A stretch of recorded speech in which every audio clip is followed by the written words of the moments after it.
A Valley mom and her boyfriend accused in what police call one of the worst cases of abuse they've ever seen.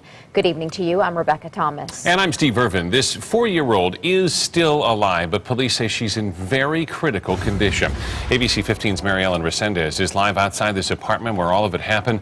And Mary Ellen, were neighbors aware of anything happening inside? You know, Steve and Rebecca, nothing that they're admitting to. In fact, they're telling us they never saw anything or heard anything, and that the mother and her live-in boyfriend that lived at this apartment, 258, rarely brought the children outside of their apartment.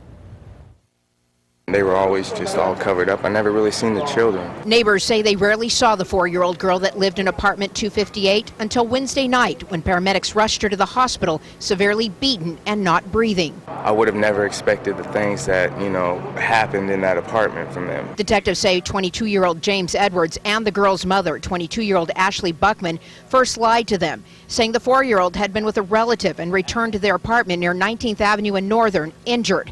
But it soon came out that the little girl had soiled her sheets on Tuesday night. Because of that, her mother beat her, and then on the following day at about 8 o'clock, which was last night, she struck her with her open hand, and at about that time is when the child stopped breathing. Police say when detectives examined the little girl, they found bruises and cuts from head to toe, including whip marks or scars and burn marks. Police say the burns apparently came from Edwards. He tried to minimize it to say that perhaps the water was just too hot or there were some issues, but because of the nature of the marks, it appears that the child was intentionally scalded. Neighbors are now wondering about a broken arm they say the 4-year-old had suffered. Seen her in cast a couple months ago, I think it was last year, from her hand all the way up to her elbow. Now, police say the abuse the 4-year-old suffered inside this apartment is the result of what they call the abused becoming the abuser.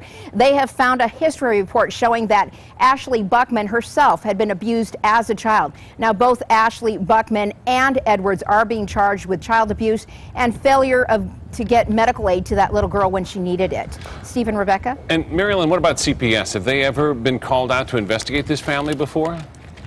You know, police are saying that they have not been able to find any reports showing that CPS had been called out to this apartment or any of the apartments that Buckman had lived in. They do also say there is a 1-year-old that lived inside this apartment that the couple share, and we understand that 1-year-old is in CPS custody and does not appear to have been abused, Steve. Let's hope that little girl gets the help she needs. Thanks so much, Mary Ellen.